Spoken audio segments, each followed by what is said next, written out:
So again, we are now talking about biggest surprises this year of 2023, and we're gonna go through this list decently fast. So, honorable mentions. We're gonna go right into it. Extraction 2 with Chris Hemsworth. um, the first Extraction was decent. I didn't love it. I didn't hate it. I was just kind of indifferent. I think this movie's a step above from the first one. The action sequences are really good. The 20 to 30 minute one take, even though you can see cuts, I think is really interesting. So yeah, Extraction 2, pretty big surprise. I'm going to be honest. I was expecting it to be worse than the first. Another one is Missing, which is made by the same creators that made Searching, which is the whole movie that's based around being on like a laptop screen. This one was going back and forth between different like apps on phones and stuff. Same thing. I was like, oh, they've already done like Searching, so what can they really do different in Missing? And I was proven wrong. They can actually do quite a bit, and I really enjoyed that movie. The Burial. The Burial was once again we talked about on our best movies of the year with Jamie Foxx and Tommy Lee Jones. It's a fun movie. I can't deny it. It's like I said, it's a case movie. Like it's a courtroom case movie, and it's good. It's good. I liked it. Transformers: Rise of the Beast. It is like the eighth Transformers movie, and I have a guilty soft spot for the series. I think some are really good. I think some are really, really bad. This one's pretty decent. The one thing I give this movie is I like the music choices. I really like the ending. We actually got Transformers doing really cool Transformers action. You can actually see what's going on too.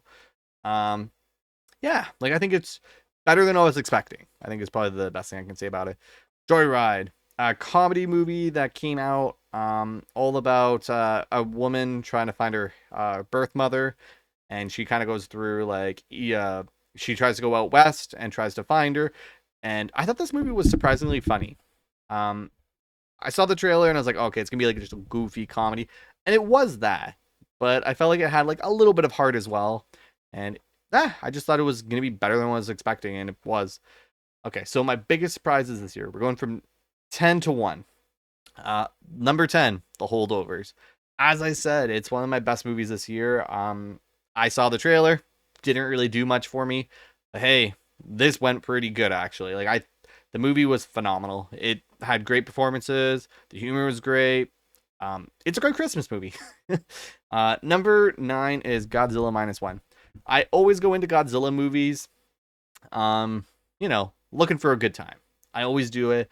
But this movie, I came out with just shock and awe that I'm like, wow, they did a lot of great things with this one. Giving good characters, like human characters, and also making Godzilla look extremely terrifying and scary. So it did a really good job on that front. So while not my biggest surprise, because all I was hoping for was a good Godzilla movie, it surpassed that. So it had to be on the list. Number 8 is Dungeons and Dragons, Honor Among Thieves. So this was a movie that came out I think in May with Chris Pine and an ensemble cast, and it didn't make my best movies of the year, but it was a good time. I saw the trailer, same thing. I was like, this looks like just like a generic kind of like action movie, and I thought it was better. It was better than that, and I felt like for a property like Dungeons and Dragons, I don't really know a lot about. It got me kind of excited. It was like, okay, if they make a sequel, I will definitely look into it. I think it also was elevated quite a bit by having Hugh Grant as the main villain. I think that was a great surprise too, and he knew exactly what type of movie he was in, and he gave a good wacky performance. And yeah, I think it was just a fun time. Number 7 is They Clone Tyrone. So the Netflix movie, same thing. I saw the trailer and I was like, this looks could be really good. Same thing. I was kind of like, is it going to be good or is it going to be kind of like a disappointment? And yeah, it went really well. Performance was great. I love the style. I love just a lot of the things about it. So yeah, there's not much else I can say about it. It was just a good surprise. Popped it on Netflix, and yeah, I was kind of bummed that this one didn't get a theatrical release because I feel like it would have done really well. Number 6 is a movie called Cobweb. Okay, same thing. You'll see kind of with a lot of these movies, they didn't make my top 10, but they're up here because of a good reason. Cobweb is a movie that I did not know a thing about, except for that Anthony Starr was in this movie, and the first two halves of this movie, or two quarters, two thirds. Wow, could not think there for a second. The first two thirds of this movie was well received. I think was really well done. If they have nailed that third act, would have been my top 10 movies for sure. Um, Essentially, it's about a kid and he thinks his parents are hiding something, and of course there's something more sinister and dastardly happening. But for a good period of time, you think maybe it's just the parents. And I kind of wish I was that instead of whatever the supernatural aspect that they added in there. Because like Anthony Starr and the person that plays the wife, they play great crazy people. Holy jeez. And like you felt for this kid where it's like they felt like they were trapped, and you were like, yeah, I'd be in a really messed up situation too if I saw my dad giving me like these crazy eyes.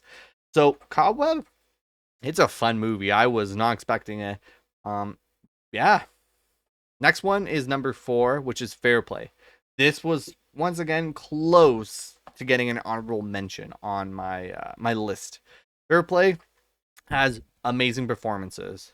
It is pretty much about it is pretty much telling you the reason why you should never date your coworkers, especially when you work in like the business field, because people will eventually just kind of screw each other over, or like you'll kind of get in these mind games. So Fair Play has Phoebe Denver, and we had Alden Ulrich.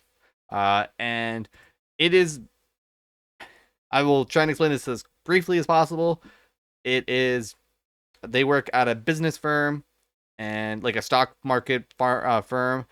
And of course, Eldrick's character is the higher up, and then his girlfriend is lower behind the like is like his assistant, and they're not supposed to have relationships. And eventually, she gets a promotion, and he gets jealous, and it's just all this trickery. It has amazing performances in it, and it was a surprise. I didn't know a single thing going into this movie. I just saw this pop up on my Netflix. Sometimes Netflix, man, they have these good like little like sprinkles of like gems in there, and it blew me away with some of the performances and some of the acting. I think what probably stopped it from getting into the top 10 was I definitely felt like the last little bit of the movie escalated so far that sometimes I felt like okay, it's going a little too far fetched. But still phenomenal movie. Number 3, keeping on the train of Netflix. So, we had Wes Anderson this year, and he made one of my least favorite movies, which was Asteroid City. I did not like it that much. And Netflix, I guess, got the rights to make. I guess you could say this is like a movie. It's like a short film, um, from Wes Anderson, and there was this movie called The Wonderful Story of Henry Sugar, and it had Benedict Cumberbatch, and this was a huge delight and surprise because I was like, after Asteroid City, I was kind of down. I was like, I'm like Wes Anderson, maybe his stuff is just not for me anymore. And I watched this, and it was fantastic. The storytelling was great. Um, I don't know what it was. It was a journey. I'm so happy and grateful I gave that a chance. And yeah, it didn't get in my top 10 because it's not technically like it's not like like a feature film. It's like 45 minutes or so. If it made it to like that hour and a half mark, I feel like it would have been a little too drawn out. But for the like the length it was, I was like, this has to be one of my best surprises this year because it absolutely was. Netflix, I keep saying it. They know what they're doing. They know what they're doing. The number 2 spot is a horror film that I did not think was going to be good whatsoever. And then I heard some buzz, and I was like, okay, let me give this a try. And that movie is Thanksgiving. This movie is goofy. Like it knows exactly what it's gonna be, but it does so well with the premise. It is, in a nutshell, about people that like there's a killer and he's trying to get revenge because of a crazy incident with Black Friday where some people died. And of course, it's like teenagers and they're getting killed off because they were, of course, involved with like people die, like the people getting killed on Black Friday, and the killer's going after them. And It's a wild movie, but they do so much with the Thanksgiving theme, which is wild. Like the kills all have something to do with it. They have like a turkey, they have like a Thanksgiving scene where like people are dying while they're having like well, the killer's going around being like, I'm thankful for killing you and like stabbing them, and it's just a wild concept. This movie was way better than it had any right to be. And yeah, it was like the one of the biggest surprises. I was like, this movie I was determined was gonna be just like a schlock movie, like, it's not gonna be good. Thanksgiving was just like a surprise. It was a gem in a rough, and I'm like, okay, I did not expect this whatsoever. So, what's my biggest surprise this year? It was in my top 10. It's Gran Turismo. I didn't think it was gonna be good. Like, I didn't think it was gonna be as good as this was. I knew going into it, I was like, I'm probably gonna have fun with it. But the fact that like Gran Turismo is my top 10 favorite movies, and this movie I feel like was just kind of pushed to the side. Like I don't really see too much advertisement. And like the actors and everything in it, I was like, okay, like it could be just like a fun watch. This movie was like so much heart, and I felt like it deserves so much more praise just for even the driving sequences. They're so good. So yeah, those are my biggest surprises this year. So let's talk about my biggest disappointments. So there's 8 of them. It's not as many. So number A is probably gonna. This is gonna be a controversial list. Holy cow! I can tell you this right away. Um, so number 8 is Talk to Me, which is the newest horror film. It comes from a few YouTubers. They actually got the right Australian YouTubers. They were able to make this movie, and the reason why it's lower on the list is because I think the concept is really neat and they have some really cool scenes. I just feel like by the end of the movie, it becomes any typical horror film. And I felt like they could have done more with the concept. Um, it also didn't help that the main character was not likable to me. Like, it just felt like she was causing this deliberately on herself and just made the situation 10 times worse when she didn't need to. I don't know.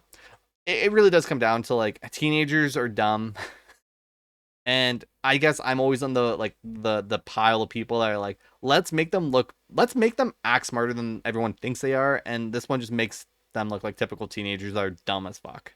And they're like, hey, let's go talk to like, let's go talk to like demons and stuff, and talk like touch this evil hand. But hey, make sure that they don't touch it for longer than like 40 seconds. And they let them hold it for like way longer. And I'm like, you people are dumb. People are dumb. So yeah, Talk to Me. Great concept. I just feel like the execution was eh. Number 7, also on my worst movies list, is Rebel Moon Part 1. Reason why is because I love sci-fi. Anything to do with sci-fi, I will give it a watch. Like I watched The Creator earlier this year, and I liked that movie. That was a fun movie. And I was hoping for the same kind of thing where it's like this could be like a rough diamond in the rough. Or like it could be a diamond in a rough, or it could be a gem. And I just felt like it was just too much cluster of just so many different properties blended together in such a short period of time that like it needed time to breathe. And ultimately it just leaves you with this like overwhelmed feeling, and then when the movie's done, you don't remember anything or nothing's really memorable. So Rebel Moon, I'm sorry, your first part that's on the 20 that came out in 2023 is not great. Number 6, Leave the World Behind. I was very much looking forward to this because I saw the cast and I saw that it was the creator of Mr. Robot, and yeah, it just didn't do much for me. It's my worst movie. It's my least favorite movie this year, and yeah, I was hoping for a lot more. So, what can you do? Now everything's gonna hit for me. Number 5 is The Killer. So this is David Fincher's newest movie with Michael Fassbender, and it's not a bad movie. I just think it's decent. The photography is great. There's an action sequence that's great. I just felt like I was hoping for something deeper, and it's not a deep film. It's pretty, pretty basic. It's based off a comic book. I never read the comic book, and I know he's been trying to make this movie for so many years. So I mean, like, I'm glad he made this passion project, but like compared to so many of his other films, like The Social Network, Gone Girl, Seven, anything like that, I don't know. It just felt so basic that I was hoping for like a deeper meaning behind it, but yeah, I I will say it's not a bad movie. It's a decent movie. It's just I was expecting a little bit more when it comes to the actual plot of it. Number four, Infinity Pool. So, if you know who David Cronenberg is, his son made Possessor. I'm trying to figure out what his name is right now. It is Brandon Cronenberg. And that movie is it's a journey. Possessor was a journey, and it is permanently stuck in my brain. It is a messed up movie, but I really liked it. It was a journey. I can't say that enough. So when he announced his next movie, which was called Infinity Pool, and it had Mia Goth and it had Alexander Skarsgård in it, I was like, oh fuck, sign me up. And the first 40 minutes of this movie, first 40 to 50 minutes, I was in. I was like, this movie is sick. I really like where this is going. And then it just kind of nosedives really deep. It didn't get to the point where it was on my worst list, but it had to be my one of my biggest disappointments because I was expecting more. And by the end of the movie, I was like, like it felt like more should have been like fleshed out, if that makes sense. Um, it's all about cloning. It's all about, pretty much how you can do whatever the fuck you want in this one country if you have the money. And yeah, it's a fascinating concept, and it had a great first little bit, but then the movie just sadly just didn't pan out for me. So yeah, Infinity Pool was my number four. Number three, Ant-Man 3. I don't know what to tell you. Like, I think I was looking forward to this movie because of the fact that Ant-Man has always been street level, and we talked about this in my worst movies of 2023. And the idea that maybe he'll go into like more like a sci-fi kind of area, and it could work, it could be great. Seeing Kang the first time as like the main villain, I was like, I can't wait to see how this goes.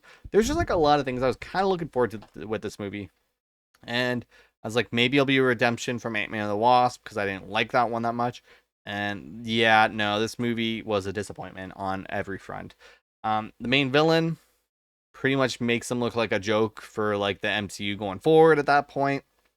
Where the movie ended felt like, what was the point?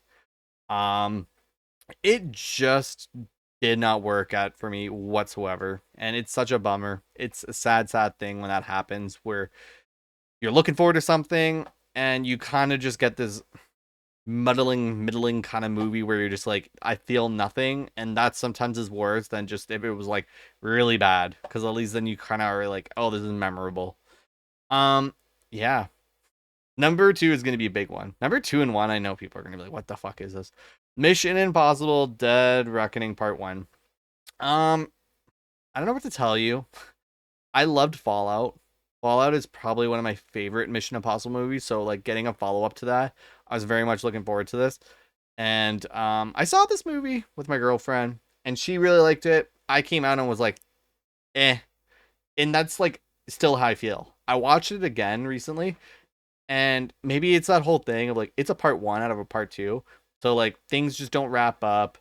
But I also just felt like the action was a little bit more of a step down. The villain was not as good.